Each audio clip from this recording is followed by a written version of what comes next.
नमस्कार साथियों, कैसे हैं आप सब। Welcome to exams card. आइए जानते हैं बिना देरी किए 28 और 29 नवंबर 2021 के top 10 current affairs, top 10 news. ठीक है, शुरुआत करते हैं पहले न्यूज़ के साथ। देखिए 27 नवंबर को कौन सा दिन मनाया गया? राष्ट्रीय अंगदान दिवस यानी कि नेशनल ऑर्गन डोनेशन डे। ठीक है, भारत में राष्ट्रीय अंगदान दिवस पिछले 10 वर्षों से हर साल 27 नवंबर को मनाया जाता है।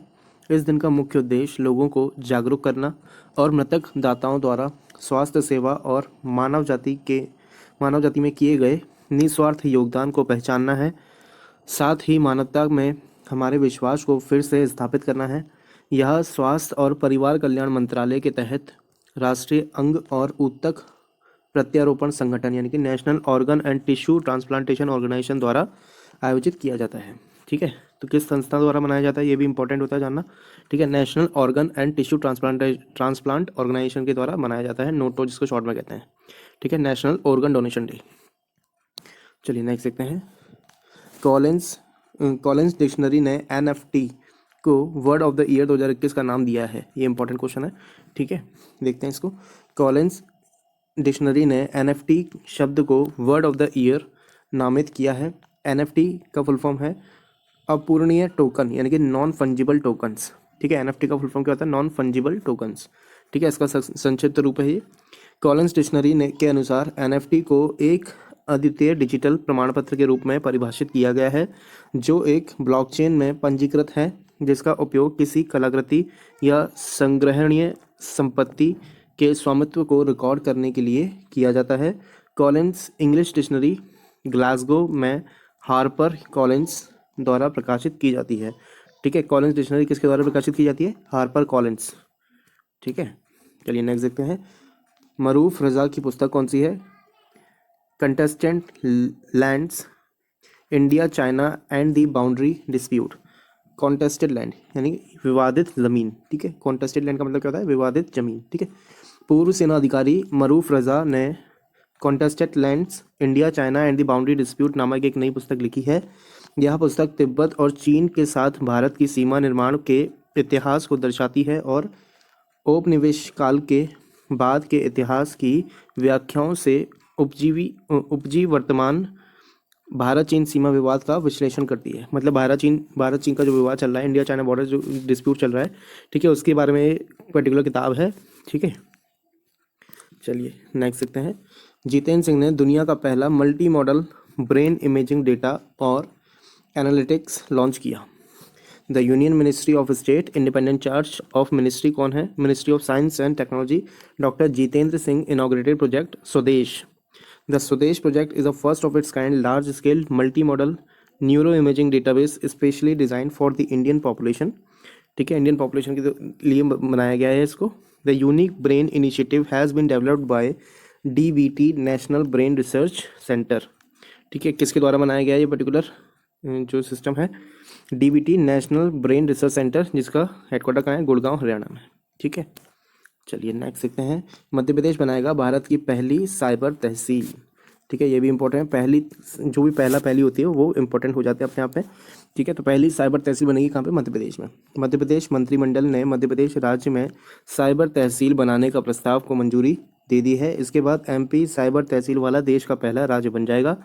साइबर तहसील म्यूटेशन प्रक्रिया को आसान बनाएगी और राज्य में कहीं से भी लोग इसका लाभ उठा सकते हैं। इससे अविवादित भूमि के मामलों में परिवर्तन की प्रक्रिया सुविधाजनक हो जाएगी। ठीक है, चलिए नेक्स्ट देखते हैं। मानदंडों का पालन नहीं करने पर RBI ने SBI पर लगाया 1 करोड़ रुपए का जुर्माना। ये भी इंपॉर्टेंट है। RBI ने SBI पे कितना जुर्माना लगाया? 1 करोड़ का। ठीक है, the reserve bank of India has imposed a monetary penalty of ₹1 crore on state bank of India for violating subsection 2 of section 19 of the banking regulation act 1949। तो एक 1949 में बैंकिंग रेगुलेशन एक्ट आया था, उसके तहत कुछ प्रावधान थे, उस प्रावधान का पालन ना करने के कारण SBI पे 1 करोड़ रुपए का जुर्माना लगाया गया है। ठीक है, सेक्शन कौन से? सबसेक्शन 2 सेक्शन 19 के अंदर तक। ठीक है, SBI held shares in borrowers company of more than 30% of the paid up share capital of those companies। मतलब SBI ने उन कंपनियों की चुकता शेयर पूंजी के 30% से अधिक की उधार रखता कंपनी में शेयर रखे हैं।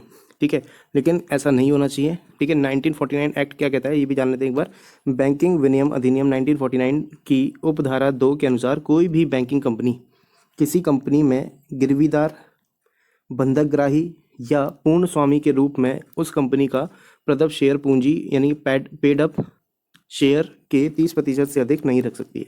मतलब जिस भी कंपनी को आपने कुछ अमाउंट दे रखा है, ठीक है, उधार पे, तो उसके अवज में आप कुछ ना कुछ उनसे रखवाते हैं। ठीक है, तो उन्होंने उस कंपनी के शेयर लिए थे, लेकिन इन्होंने 30% से ज़्यादा शेयर उन्होंने अपने पास रख लिए थे एसबीआई ने। ठीक है, तो ऐसा नहीं होना चाहिए, क्योंकि रेगुलेशन एक्ट कहता है किसी भी आप कंपनी को जिसको भी उधार दे रहे हैं, ठीक है, उसका आप शेयर अगर आप रखते हैं, ठीक है, तो आप उसको 30% से ज़्यादा नहीं रख सकते उसके शेयर। लेकिन इन्होंने ऐसा किया एसबीआई ने, इसलिए उनके ऊपर 1 करोड़ रुपये का जुर्माना आरबीआई ने लगा दिया। ठीक है, चलिए नेक्स्ट देखते हैं। WHO ने नए कोविड-19 वेरिएंट जिसका क्या नाम है B11529 को एमिक्रॉन के रूप में वर्गीकृत किया। मतलब उसका जो नया वेरिएंट आया है, साउथ अफ्रीका वेरिएंट, ठीक है, उसको क्या नाम दिया है इन्होंने, एमिक्रॉन। विश्व स्वास्थ्य संगठन यानी कि वर्ल्ड हेल्थ ऑर्गेनाइजेशन ने कोविड-19 वेरिएंट B111.529 को एमिक्रॉन के रूप में वर्गीकृत किया है। नए कोविड-19 संस्करण को पहली बार 24 नवंबर 2021 में दक्षिण अफ्रीका से WHO को सूचित किया गया था। WHO के अनुसार यह स्ट्रेन अन्य रूपों की तुलना में अधिक तेजी से फैल सकता है। इसमें बड़ी संख्या में उत्प परिवर्तन यानी कि म्यूटेशन होते हैं। ठीक है, ये जो वेरिएंट है काफ़ी ज़्यादा तेज़ी से फैल रहा है। ठीक है, उसमें म्यूटेशन भी बहुत जल्दी हो रहा है। ठीक है, तो ये काफ़ी ज़्यादा घातक है। इसको नाम क्या दिया, नाम इंपॉर्टेंट है, ओमिक्रॉन। ठीक है, WHO की स्थापना दिवस आपको पता होना चाहिए 7 अप्रैल 1948। ठीक है, हेडक्वार्टर कहाँ पे है, जिनेवा स्विट्जरलैंड में। ठीक है, डॉक्टर टेड्रोस इसके भी अध्यक्ष हैं। चलिए, राष्ट्रीय परिवार और स्वास्थ्य सर्वेक्षण के अनुसार भारत में पहली बार पुरुषों की अपेक्षा महिलाएं अधिक हैं। ठीक है, ये भी अपने आप में बहुत इंपॉर्टेंट रिपोर्ट है। केंद्रीय स्वास्थ्य मंत्रालय द्वारा जारी किए गए राष्ट्रीय परिवार और स्वास्थ्य सर्वेक्षण यानी कि national family and health survey के अनुसार भारत में अब प्रति 1000 पुरुषों पर 1020 महिलाएं हैं, जिसमें कोई भी युवा नहीं है और अब जनसंख्या का विस्फोट का खतरा नहीं है। यह जानकारी राष्ट्रीय परिवार और स्वास्थ्य सर्वेक्षण ने के निष्कर्षों से मिली है। 2005-06 में आयोजित ये जो रिपोर्ट आई थी 2005-06 में, उसके आधार पर क्या था, 1000 पुरुष पे 1000 महिलाएं थी। ठीक है, 2005-06 की बात है। फिर 2015-16 में जब ये रिपोर्ट आई तब उसमें यह घटकर 991 महिला हो गई थी 1000 पुरुष पे। लेकिन अब क्या हुआ है, ये पहली बार हुआ है कि महिलाओं की संख्या ज़्यादा है, 1020 है। ठीक है, तो किसी भी इस रिपोर्ट के अनुसार NFHS रिपोर्ट के जनगणना में यह पहली बार है कि लिंगानुपात महिलाओं के पक्ष में है। ठीक है, चलिए नेक्स्ट देखते हैं क्या है। मेक माई ट्रिप ने क्षेत्रीय हवाई संपर्क को बढ़ावा देने के लिए नागरिक उड्डयन मंत्रालय के साथ समझौता किया।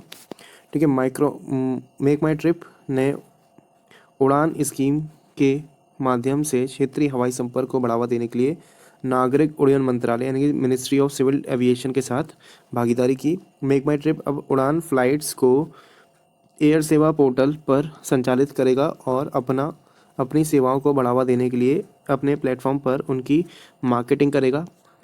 उड़ान योजना के तहत अब तक 766 मार्ग स्वीकृत किए जा चुके हैं।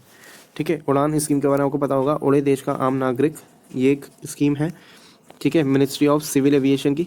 ठीक है, जिसको लॉन्च कब किया गया था, 21 अक्टूबर 2016 को लॉन्च किया गया था, उड़े देश का आम नागरिक।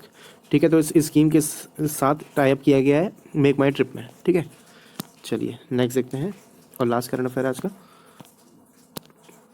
देखिए, 29 नवंबर को कौन सा दिन मनाया गया, फ़िलिस्तीन लोगों के साथ अंतर्राष्ट्रीय एकजुटता दिवस। फ़िलिस्तीन लोगों के साथ अंतर्राष्ट्रीय एकजुटता दिवस यानी कि international day of solidarity with the Palestinian people हर साल 29 नवंबर को संयुक्त राष्ट्र द्वारा आयोजित एक दिवस है। इस दिन का उद्देश्य जनता को फ़िलिस्तीन के सवाल पर शिक्षित करना और इजराइल फ़िलिस्तीन संघर्ष के शांतिपूर्ण समाधान का समर्थन करना है।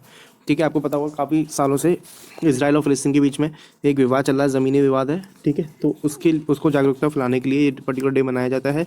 ठीक है, उसके बारे में लोगों को शिक्षित करना कि क्या वो विवाद है और उसका शांतिपूर्ण उसका समर्थन समाधान करना, ये उसके लिए एक पहल है। ठीक है, चलिए तो कैसा लगा आपको आज का वीडियो, प्लीज़ एक बार लाइक ज़रूर करें इस वीडियो को, ठीक है, शेयर करें अपने दोस्तों के साथ, और चैनल पे पहली बार में सब्सक्राइब जरूर कर लें एग्जाम्स कार्ड को, ठीक है। यहाँ पे आपको इसका PDF मिल जाएगा, वहाँ से डाउनलोड करना है, इंग्लिश हिंदी जैसे भी आपको पढ़ना है वहाँ से पढ़ सकते हैं, ठीक है। चलिए मिलते हैं नेक्स्ट क्लास में, till then take care, bye bye.